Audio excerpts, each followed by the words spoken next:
माझ्या मित्र मैत्रिणींनो, प्रीती अकॅडमी मध्ये तुमच्या सगळ्यांचं सहर्ष स्वागत आहे।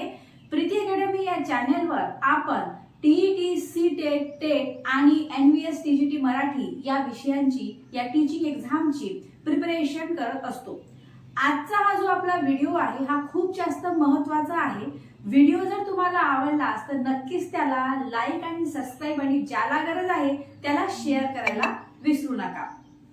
बघा, लक्ष द्या, आजचा जो आपला टॉपिक आहे तो आहे वाचा सिद्धांत, म्हणजे प्रोडक्शन ऑफ स्पीच, म्हणजे स्वनिम, पदिम आणि वाक्यबंध, म्हणजे मॉर्फीम, स्वनिम, पदिम आणि वाक्यबंध। ठीक आहे। आता बघा, पेपर मध्ये जे लँग्वेजचे प्रश्न असतात ना, त्याच्यामध्ये पण हा प्रश्न असतो भाषा आणि याच्यामध्ये सीटेट मध्ये, आणि त्याच प्रकारे जे आपले चाइल्ड सायकोलॉजीचा जो प्रश्न उत्तर येतात त्यामध्ये सुद्धा हे प्रश्न उतरतात। ठीक आहे। बघा, लक्ष द्या, कसं आहे की सगळ्यात पहिले आपण स्वन बघून घेऊ, म्हणजे स्वन म्हणजे काय। आता तुम्हाला माहिती आहे की भाषा जी आहे हे संप्रेषणाचे एक माध्यम आहे, कारण की भाषा जर नसली तर आपण संप्रेषण करू शकतो का एकमेकांशी? नाही करू शकत। त्यामुळे भाषा हे संप्रेषणाचे माध्यम आहे। भाषा कशा कशा प्रकारे आली, काय काय प्रकारे त्याच्यामध्ये डेव्हलपमेंट होऊन कशा कशा प्रकारचे स्वर बनले, स्वनिम बनले, हे यामध्ये दिलेलं आहे। बघा, लक्ष द्या, सगळ्यात पहिले आहे स्वन। आता भाषा हे ध्वनीचे माध्यम आहे। मनुष्य असंख्य ध्वनी निर्माण करू शकतो, त्यापैकी काही निवडक ध्वनी भाषेत वापरली जातात। भाषा जी आहे ती बाह्य ध्वनीपासून बनते।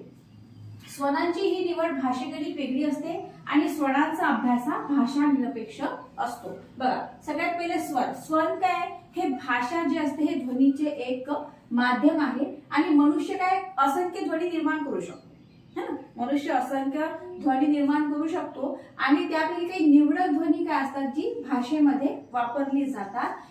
भाषा बाह्य ध्वनीपासून बनते आणि स्वनांची ही निवड भाषेगणिक वेगळी असते। स्वरांचा अभ्यास भाषा निरपेक्ष असतो। हे झालं स्वन। त्यानंतर स्वनिम। बघा, मग स्वनिम काय आहे? विशिष्ट भाषेत वापरल्या जाणाऱ्या स्वनास स्वनिम असे म्हटले जाते। ठीक आहे। मग आता विशिष्ट भाषेमध्ये जे काही स्वन वापरले जाते, जे काही ध्वनी वापरले जाते, त्याला काय म्हटलं जातं? स्वनिम म्हटलं जातं। स्वनिमचा अभ्यास जो आहे तो कसा असतो? हा भाषा सापेक्ष असतो।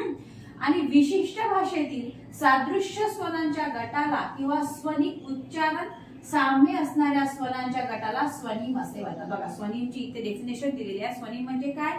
की विशिष्ट भाषेतील सादृश्य स्वनांच्या गटाला किंवा स्वनिक उच्चारण साम्य असणाऱ्या स्वनांच्या गटाला स्वनिम असे म्हटले जाते। स्वनिम हा स्वनांचा काय असतो? एक संच असतो। जो हा स्वनिम आहे ना, तो स्वनाचा एक संच असतो। आणि स्वनिम हे वाक्य रिपीट झालं, सॉरी। स्वनिम हा प्रत्यक्ष ध्वनीचा उच्चार नसतो, तर सारख्याच वाटणाऱ्या ध्वनींचा उच्चारांना एकत्र बांधून ठेवणारा तो काल्पनिक संबोध असतो। स्वनिम काय असतो? स्वनिम हा प्रत्यक्ष ध्वनीचा उच्चार नसतो, तर सारख्याच वाटणाऱ्या ध्वनींच्या उच्चारांना एकत्र बांधून ठेवणारा तो काल्पनिक संबोध असतो। बघा, असा जर हा लक्षात नाही आला टॉपिक, तर आपण याचे प्रश्न उत्तर सुद्धा बघणार आहोत। पीवायक्यू बघणार आहोत आपण, याचे कोणते कोणते प्रश्न आलेले होते सीटेट मध्ये आणि टीईटी मध्ये। त्यानंतर हा टॉपिक तुमच्या लक्षात येऊन जाईल। ठीक आहे। पण तसा टॉपिक सोपा आहे, 2-3 वेळा तुम्ही बघितलं की लक्षात येते। आता बघा, स्वनांतर काय? एखादा स्वन जेव्हा भाषेत वापरला जातो तेव्हा तो स्वनिम न राहता मग त्याचे स्वनांतर झालेले राहते। बघा, भाषा काय काही कोसावर जाऊन बदलते। जसं आपण महाराष्ट्रामध्ये राहतो, तर महाराष्ट्राचं कसं आहे, नागपूरची भाषा वेगळी आहे, लातूरची भाषा वेगळी आहे, है ना। त्याच्यानंतर आणखी तुम्ही सोबत गडचिरोली, चंद्रपूर, भंडारा, अमरावती, हे सगळं कसं वेगवेगळी भाषा आहे यांची। ठीक आहे। तर काय असते माहित आहे का, की मग हे काय असते? स्वनांतर असते। परंतु जे काही हे वेगवेगळी भाषा जरी वापरली असते, पण त्याचा अर्थ काय असते? हा एकच असतो। आता त्यांच्या उच्चारामध्ये साम्य असून ते काय असतं? ते परस्पर पूरक असतात। जरी ते वेगवेगळे वापरले गेले तरी सुद्धा त्यांचा जो अर्थ आहे तो काय असतो? तो म्हणजे त्यांच्या उच्चारामध्ये साम्य असून ते कसं असतात? ते परस्पर पूरक असतात। जसं इथे समजा एक उदाहरण दिलेले आहे, उदाहरण सांगते, एकच मिनिट। बघा, इथे यांनी एक उदाहरण दिलेले आहे, तुम्हाला उदाहरण वाचून दाखवते ते। बघा, यांनी काय सांगितलेलं आहे की जसं नागपूर झालं, मी तुम्हाला सांगितलं ना, नागपूर झालं, त्याच्यानंतर या इथे काय असते शब्दांना ग या स्वनांच्या उच्चारात प्रत्येक ठिकाणी फरक पडलेला असतो. त्यांनी काय म्हटलेलं आहे की प्रत्येक ठिकाणी ग हे जे अक्षर आहे त्यांनी काय म्हटलेलं आहे की प्रत्येक याच्यामध्ये हे जे ग अक्षर आहे ना हे ग तर यामध्ये काय यांच्या उच्चारामध्ये फरक पडलेला असं ते म्हणतात. यांच्या उच्चारामध्ये ते फरक पडलेला आहे.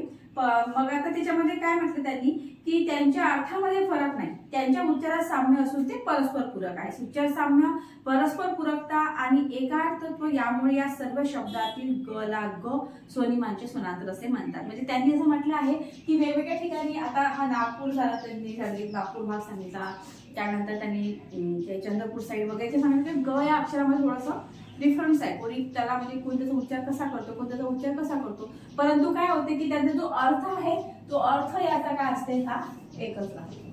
आणि लक्षात तुमच्या अशा प्रकारे उदाहरण दिलेलं आहे. आता बघा थोड्या प्रमाणात तुमच्या लक्षात तुम्हाला आयडिया आली असेल, लक्षात आलं असेल. जसं आपण प्रोडक्शन ऑफ स्पीच बघत आहोत त्याच्यामध्ये आपण स्वनिम, पदिम आणि वाक्यबंध बघणार आहोत. तर आता आपण फक्त आज काय बघितलं स्वनिमच बघितलं. मग त्याच्यामध्ये पण स्वन, स्वनिम आणि स्वनांतर हे 3 भाग येतात. स्वन मध्ये आपण काय बघितलं की भाषा हे ध्वनीचे माध्यम आहे. मनुष्य असंख्य ध्वनी निर्माण करू शकतो, ठीक आहे, आणि त्याच्यातील काही निवडक जे काही ध्वनी आहे ते भाषेमध्ये वापरले जातात. मग आता भाषा काय आहे ही बाह्य ध्वनीपासून बनते.